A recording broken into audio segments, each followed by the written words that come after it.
August 19, 2025. Exactly 8:01 a.m. A Russian fuel train with 30 wagons was heading towards Crimea. Road convoys were being targeted. The sea route was at risk. The railway was therefore critical. It was mandatory and one-way for Russia. The train had to take this route. However, there was no escape lane. The train drivers were unaware that they were being monitored. And soon, dozens of bomb-laden drones dive into this giant train. Ukrainian intelligence was set up in layers. Visibility was limited in this area for unmanned systems, but signal strength could be concentrated. This was an advantage for guided drone attacks. The intelligence network produced a hybrid map combining satellite images, listening devices, and electromagnetic signal reflections. Optical and thermal satellite images were matched. Commercial SAR packages were also added. The enemy's signal jamming and camouflage were penetrated. Station GSM traffic was monitored. Locomotive telemetry was captured. The day and time the train would pass were determined through both signal intelligence and exposed secondary supply plans. The convoy's estimated speed was recorded. The intersection point was marked. The UAVs were deployed in a formation consisting of 3 segments for the attack. The first segment was targeting. The second segment was the dive strike. The third segment was signal backup and return sabotage. The drones used were modified high-temperature resistant kamikaze platforms called Malyuk V2. Their range capacity was 210 kilometers. The guidance system supported both GLONASS and GPS signals. Data links were encrypted at the AES-128 level and included a satellite-based recall algorithm. Each drone weighed 5 kilograms, was covered in polymer, and was equipped with a low-density explosive capable of generating a shockwave at 9,000 meters per second. The target was not the wagons themselves, but the fuel inside them, which was intended to be used against the wagons.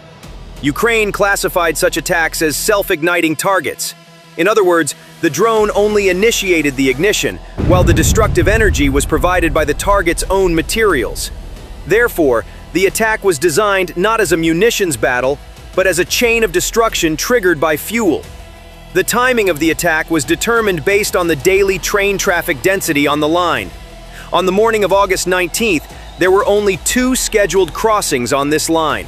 The first was a civilian cargo convoy, which had likely left the line by dawn. The second was the targeted fuel train. The train at the primary target departed from the Tokmak Regional Control Center. Its direction was south, toward Urozhayan. The train consisted of a total of 30 wagons. Each wagon contained an average of 5 tons of liquid fuel. This amounted to approximately 150 tons of highly flammable material in total. The first 6 wagons were carrying aviation-type fuel. The middle 12 wagons were filled with diesel fuel. The remaining 12 wagons contained blended industrial fuel. The locomotive was a TE-33A diesel model. This model was a heavy-duty locomotive capable of reaching speeds of 100 kilometers per hour, equipped with 12 cylinders and 3,300 horsepower. Thus, the train not only transported cargo, but also possessed significant kinetic energy on its own. Ukrainian drone operators launched the attack as the train reached the most congested and inaccessible segment of the track. The first Malyuk V2 drone dove into the 14th car, one of the units carrying diesel fuel. The explosion hit the lower central section of the car. The diesel vapor ignited due to internal pressure. The liquid began to burn. Approximately 7 seconds later, the aviation fuel in the adjacent 13th car reacted. The first chain reaction had begun. The second wave targeted the 16th and 17th cars. These were closer to the rear half of the train. The explosion increased the temperature and shockwave in this section. This caused the train to split into 2. The front 13 cars could not complete their forward movement and derailed. The rear 17 cars remained on the tracks, engulfed in flames. Due to the heat, the concrete sleepers of the track cracked. When the steel rails reached temperatures exceeding 620 degrees Celsius, they lost their structural integrity. The rails bent. The third wave targeted the 4th car. This car was also carrying aviation fuel. The locomotive's body shifted from its position due to the explosion. The front wheel set came off the tracks. The engine compartment swelled due to pressure. The attack lasted a total of 6 minutes and 48 seconds. A total of 7 drones were used. Each drone carried out a single effective strike. The total length of the track destroyed in the attack was measured at approximately 312 meters. The Ukrainian Armed Forces issued an official confirmation message. Video footage of the attack was released by global media sources later that afternoon. The footage clearly showed the moment of the explosion, the size of the fireball, and the deformation of the tracks. For the first 90 seconds after the attack ended, only flames and smoke were recorded along the track. According to visual recognition data, the flame column formed after the explosion reached a height of 27 meters. The fire spread due to the combination of high surface temperatures from fuel vaporizing in the diesel wagons. The fire advanced along a 200-meter section of track within the first 3 minutes. Approximately 40% of the steel rails were structurally bent. Due to thermal radiation after the explosion, all the dry grass in the surrounding area caught fire. The high density of fuel vapors caused the fire to spread not horizontally, but in drooping flames. This created an explosion effect that redirected the pressure wave, keeping the track at the center rather than damaging surrounding structures.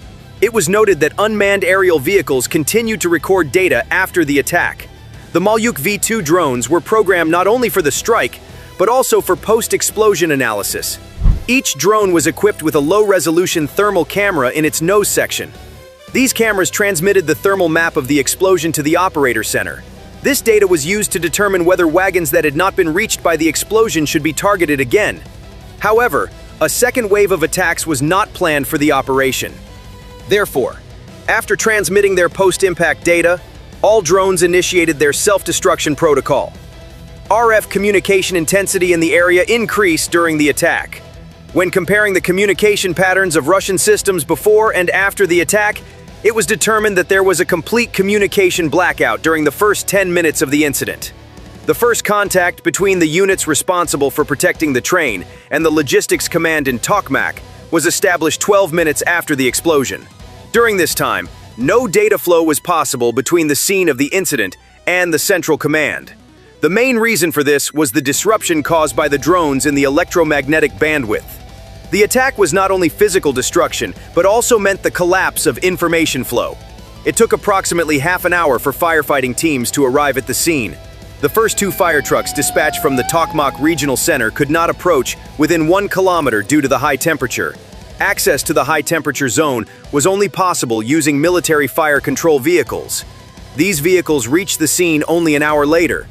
During this time, the fire completely destroyed the wagons containing diesel and jet fuel.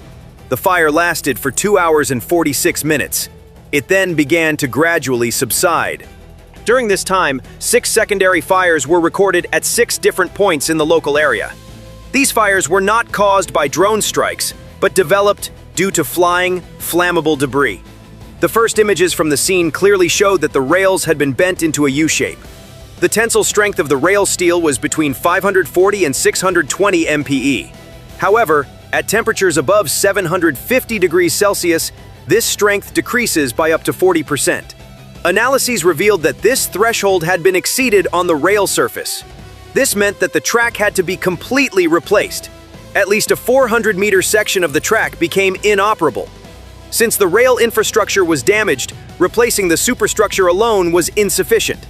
This section of the Tokmak-Urozhain line was constructed using a double-track system with concrete block foundations. Therefore, repair work could not be limited to replacing the rails and sleepers. It was recorded that the ground in the area had settled by 12% due to thermal shock. This posed a permanent risk for future freight transport on the same line.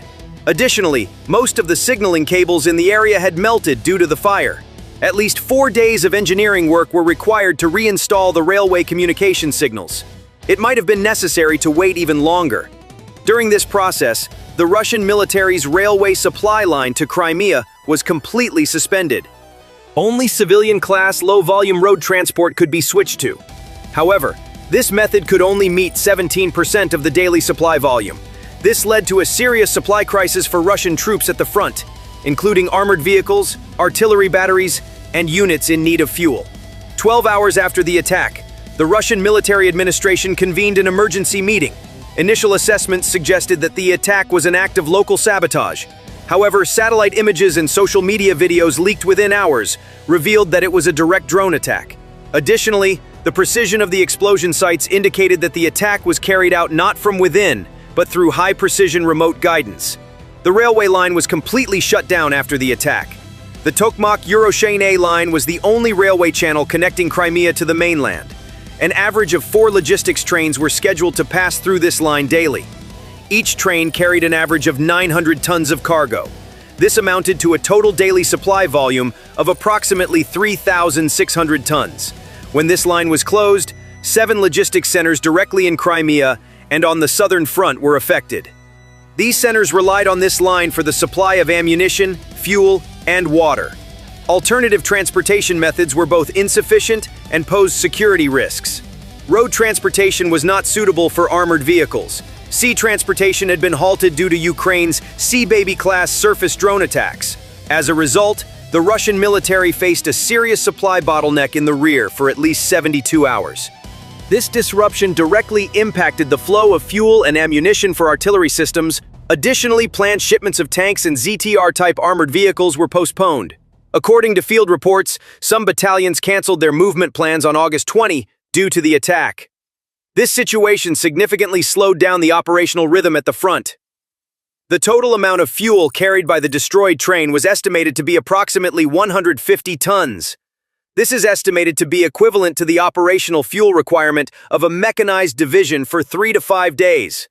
Among the fuel types was JP-8 class jet fuel.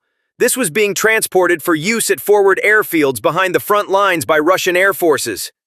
The cost of the Malyuk V2 class drones destroyed in the attack was approximately $38,000 each. The operational cost for the 7 drones used was approximately $266,000. The market value of the fuel carried by the destroyed train was estimated at approximately $2.5 million. However, from a military logistics perspective, this loss was much greater. 1 wagon of JP-8 fuel is equivalent to 18 helicopter sorties. According to this calculation, the loss of 6 wagons means that over 100 air missions cannot be carried out. When such air missions are not conducted, the ability of ground troops to receive support is significantly weakened. The damage to the railway line also means strategic delays. It was reported that 6 full days were required for track repairs, ground reinforcement, and signal system restoration. During this period, no freight trains could use the line. This gap was strategically exploited by Ukraine to launch a second phase of attacks. The supply vehicles that had gathered at the northern exit of Crimea later became the target of different UAV attacks. So this operation was not just the destruction of a train, but a disruption of the logistics chain that continued with chain delays. Russia expanded its air defense perimeter in the first phase of the attack. However, the exact directions from which the attack originated via drones could not be determined. This is because the Malyuk V2 class drones had the ability to change direction. 4 different direction-determining algorithms operated simultaneously in these systems. The flight path to the target could be changed up until the last second of the operation. This effectively reduced Russia's ability to intercept the drones to nearly zero. Additionally, since the drones flew at an altitude of less than 40 meters above ground, they were very difficult to detect by radar systems. The radar cross-section area was not sufficiently widespread. This further increased the success rate of the attack. Following the attack, Russia implemented a temporary countermeasure package as an interim solution. A small portion of logistics shipments was redirected to camouflaged tanker convoys. However, this method was both slow and less efficient. The main supply load was still awaiting the repair of the railway line. Ukraine did not publish the drone signal and thermal recordings following the attack. The reason was the possibility that the same route could be reused by the Russian military. This signaled that similar attacks could be carried out in the future. Russia was forced to develop a comprehensive defense plan in response to this threat. It was announced that 17 new radar stations would be established along the route to Crimea following this incident. However, these infrastructure preparations would take at least 2 to 3 months. This meant that the railway line would remain at risk of attack with every subsequent crossing. Ukraine not only damaged the rear supply line with this attack but also gained psychological superiority. Targeting the supply line of a critical region like Crimea disrupted the moral balance. This attack was regarded as an effective example of modern asymmetric warfare in military circles. It was recorded as an operation that produced maximum results at a low cost. Russia will now have to spend more personnel, escorts, and time on every logistical transport. This means waste of resources, fatigue, and inefficiency. Ukraine, on the other hand, once again demonstrated its ability to strike strategic targets using unmanned systems. With every strike, the logic of traditional warfare was transcended. The train tracks turned into a battlefield. Fuel was used against the enemy. Communication control and incendiary effects were combined. The attack turned into a segment of the war that Russia lost in terms of both the front lines, strategy, and psychology. This operation demonstrated that Ukraine can gain superiority not only on the front lines, but also in logistics. In your opinion, how do such precision strikes shape the future of conventional warfare between Russia and Ukraine? Please share your comments below the video. Don't forget to subscribe to our channel and like the video. Thank you for watching.